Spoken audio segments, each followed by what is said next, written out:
नमस्कार दोस्तों, आज मैं आपके लिए लेके आया हूँ राजस्थान बोर्ड कक्षा 10वीं सामाजिक विज्ञान सोशल साइंस के ऐसे वेरी मोस्ट इम्पोर्टेंट प्रश्न जिनके आने का चांस 29 जून 2020 को बहुत ज़्यादा है। तो दोस्तों देखते हैं इस पेपर का पहला प्रश्न। सामाजिक विज्ञान के इस पेपर में पहला प्रश्न है, मिताक्षरा हमारे लिए क्यों महत्वपूर्ण है। दोस्तों सबसे पहले जानते हैं कि मिताक्षरा क्या होती है। किसी भी व्यक्ति को जन्म से मिली संपत्ति क्या कहलाती है, मिताक्षरा कहलाती है। अब बात करते हैं कि मिताक्षरा है वो हमारे लिए महत्वपूर्ण क्यों है। दोस्तों आप सबने देखा होगा कि किसी भी व्यक्ति को जो उसकी संपत्ति होती है वो उसके पिता की मृत्यु के बाद मिलती है, लेकिन मिताक्षरा एक ऐसी संपत्ति है जो उसे जन्म से ही मिल जाती है। आगे हमारे पास में दूसरा प्रश्न है, गुरु गोविंद सिंह को आनंदपुर क्यों छोड़ना पड़ा। तो इसका उत्तर यह है कि गुरु गोविंद सिंह जी की राजा भीमचंद जी के साथ नहीं बनती थी, इसलिए उन्होंने आनंदपुर को छोड़ दिया और टोका शहर चले गए। तीसरा प्रश्न है, लोकतंत्र शब्द की उत्पत्ति किन दो शब्दों से हुई है। जैसा कि आप सब जानते हैं लोकतंत्र को इंग्लिश में कहा जाता है डेमोक्रेसी। क्या कहा जाता है दोस्तों, डेमोक्रेसी। अब इसे दो शब्दों में विभक्त करते हैं।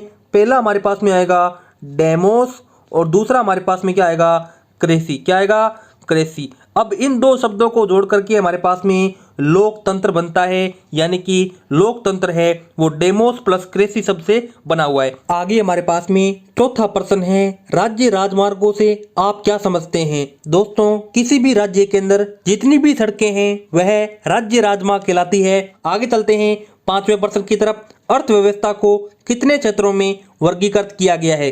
दोस्तों पूरे भारत के अंदर अर्थव्यवस्था को तीन भागों में बांटा गया है। पहला प्राथमिक अर्थव्यवस्था, दूसरा द्वितीयक अर्थव्यवस्था और तीसरा तृतीयक अर्थव्यवस्था। चलते हैं पेपर के छठे प्रश्न की तरफ। आर्थिक नियोजन का कोई एक उद्देश्य लिखिए। दोस्तों आर्थिक नियोजन का एक सबसे बड़ा उद्देश्य यह है कि जो भी संसाधन उपलब्ध हैं उन्हें विकास के लिए खर्च करना क्या कहलाता है, आर्थिक नियोजन कहलाता है। आगे पेपर में सातवां प्रश्न है, धारणीय विकास से क्या अभिप्राय है। दोस्तों धारणीय विकास वह विकास होता है जिसमें वर्तमान की आवश्यकताओं को पूरा करते हुए भविष्य की आवश्यकताओं को भी ध्यान में रखा जाता है। आगे पेपर का आठवां प्रश्न, छिपी हुई बेरोजगारी से आप क्या समझते हैं। दोस्तों छिपी हुई बेरोजगारी ऐसे लोगों में होती है जो काम तो करते हैं लेकिन वे लोग अपनी क्षमता से कम काम करते हैं, उनमें छिपी हुई बेरोजगारी पाई जाती है। आगे हमारे पास में पेपर का नौवां प्रश्न, भारतीय अर्थव्यवस्था की कोई दो चुनौतियां बताइए।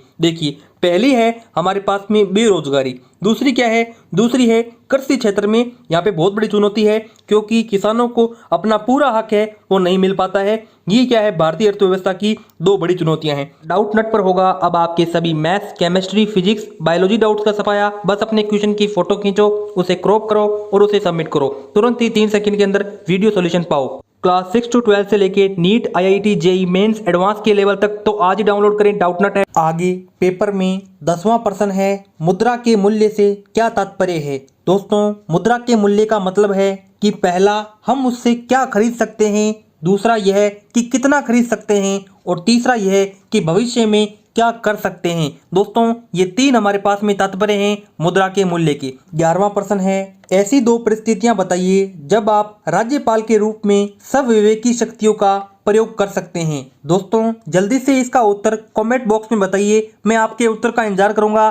देखता हूं कि सबसे पहले और सबसे सही उत्तर कौन देता है। चलते हैं दोस्तों 12वें प्रश्न की तरफ। राज्य सरकारों के माध्यम से चलने वाली किन्हीं 4 जल परियोजनाओं के नाम लिखिए। दोस्तों इसका उत्तर आपको बता देता हूं। देखिए पहली है हमारे पास में भाखड़ा नांगल परियोजना, ठीक है, ये एक जल परियोजना है। दूसरी है हमारे पास में दामोदर घाटी परियोजना, तीसरी है हमारे पास में कोसी परियोजना और चौथी है हमारे पास में चंबल परियोजना। आगे पेपर का 13वां प्रश्न है, अमेरिकन कपास की क्या विशेषता है। भारत में इसके प्रमुख उत्पादक राज्यों के नाम लिखिए। दोस्तों सबसे पहले जानते हैं कि अमेरिकन कपास है उसकी क्या विशेषता है। दोस्तों आपने जितनी भी कपासें देखी है उसको परिपक्व होने में पूरा 1 साल लगता है, यानी कि 360 दिन लगते हैं, लेकिन अमेरिकन कपास एक ऐसी कपास है जिसको परिपक्व होने में केवल 180 दिन लगते हैं, यानी कि केवल यहाँ पे 6 महीने लगते हैं। इसलिए अमेरिकन कपास है वो थोड़ी सी खास है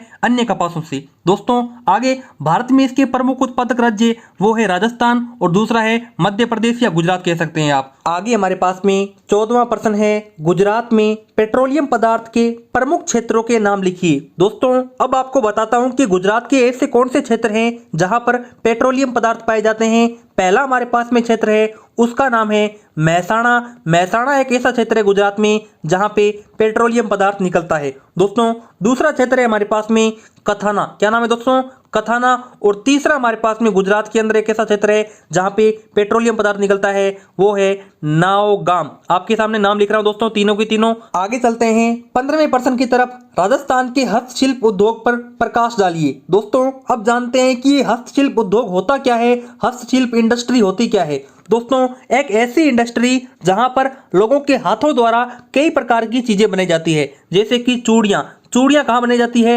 हस्तशिल्प इंडस्ट्री में बनाई जाती है। दूसरा हमारे पास में चीज है वो है चप्पल, जूते। और तीसरा है हमारे पास में दरियां और जितने भी चादरें होती है वे सब की सब कहाँ बनाई जाती है?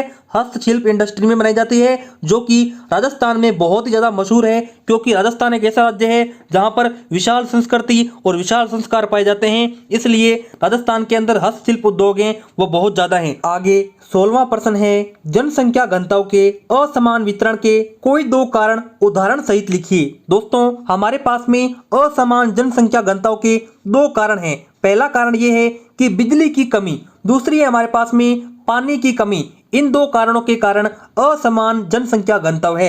आई बात समझ में? आगे 17वां प्रश्न है, स्वर्णिम चतुर्भुज महाराज मार्ग की व्याख्या कीजिए। दोस्तों अब आपको बताता हूं कि ये स्वर्णिम चतुर्भुज महाराज मार्ग होता क्या है। सबसे पहले बनाता हूं यहाँ पे मैं इंडिया का मैप। जैसे कि आप देख सकते हैं यहाँ पे दिल्ली, यहाँ पे मुंबई, यहाँ पे चेन्नई और यहाँ पे कोलकाता। ठीक है, अब इन चारों राज्यों को जोड़ने वाला जो मार्ग है वो हमारे पास में स्वर्णिम चतुर्भुज महाराज मार्ग कहलाता है। यानी कि दिल्ली, मुंबई, चेन्नई, कोलकाता, इन चारों राज्यों को जोड़ने वाला मार्ग स्वर्णिम चतुर्भुज महाराज मार्ग कहलाता है।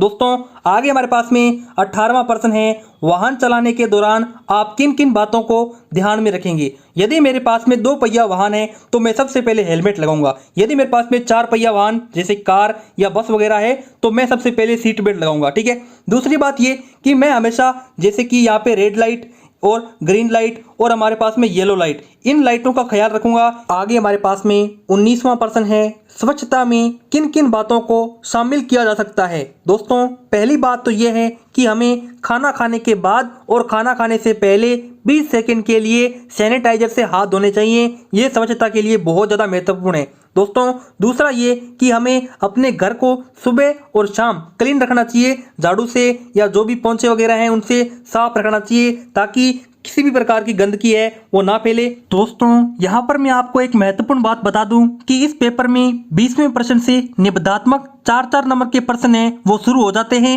जैसा कि आप देख सकते हैं 19वां प्रश्न 2 नंबर का था, इसलिए आप इन 4-4 नंबरों के प्रश्नों को जल्दी से कॉपी पर लिखते जाइए और जब वीडियो खत्म हो जाए तब आप इन प्रश्नों के उत्तर हैं खुद सॉल्व करने की कोशिश करना। अब देखते हैं 20वां प्रश्न, आप कैसे कह सकते हैं कि शेरशाह सूरी इतिहास में निर्माणकर्ता और सुधारक के रूप में प्रसिद्ध है। दोस्तों अब आप जानते हैं बड़ा प्रश्न है तो इसका उत्तर भी बड़ा होगा, इसलिए आप है जो खुद ही इसको सोल्व करने का कोशिश करें। यदि मैंने बता दिया तो जो वीडियो है लंबी हो जाएगी, इसलिए देखते हैं हम 21वां प्रश्न, गुप्तकालीन सांस्कृतिक उपलब्धियों का मूल्यांकन कीजिए। जल्दी से दोस्तों इंपॉर्टेंट क्वेश्चन है, लिखते जाइए कॉपी पर। 22वां प्रश्न, इटली के एकीकरण के मार्ग में मौजूद किन्हीं 4 प्रमुख बाधाओं का उल्लेख कीजिए। दोस्तों आगे हमारे पास में 23वां प्रश्न, आप लोकतंत्र को सार्वजनिक शिक्षण एवं क्रांति से सुरक्षा की दृष्टि से श्रेष्ठ मानते हैं, क्यों, स्पष्ट कीजिए। आगे चलते हैं यहाँ पे 24वें प्रश्न की तरफ। जैसा कि आप देख सकते हैं स्वदेशी की अवधारणा से आप क्या समझते हैं, इसके कोई 3 लाभ बताइए।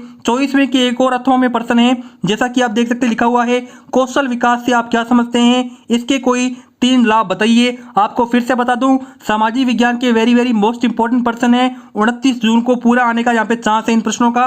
25वां प्रश्न है हमारे पास में, मुद्रा विकास के चरणों की विवेचना कीजिए। दोस्तों आगे हमारे पास में 26वां प्रश्न, जैसा कि आप देख सकते हैं आप किसी विभाग से कोई सूचना प्राप्त करना चाहते हैं, सूचना के अधिकार अधिनियम के अंतर्गत आप क्या तरीका अपनाएंगे, समझाइए। आगे 27वां प्रश्न, राजस्थान में किसान आंदोलनों के उदय के 4 प्रमुख कारण लिखते हुए सीकर किसान आंदोलन में महिलाओं की भूमिका पर यहाँ पे आपको प्रकाश डालना है, यानी कि बताना है कि सीकर किसान आंदोलन के अंदर महिलाओं की क्या भूमिका रही थी। आगे 27वें के अथवा में है हमारे पास में भारत छोड़ो आंदोलन पर एक निबंध लिखिए। आप सबको पता है कि भारत छोड़ो आंदोलन यहाँ पे महात्मा गांधी जी द्वारा चलाया गया था। आगे 28वां प्रश्न, जैसा कि आप देख सकते हैं, भारत के राष्ट्रपति के निर्वाचन एवं पदच्युति की प्रक्रियाओं का यहाँ पे आपको वर्णन करना है।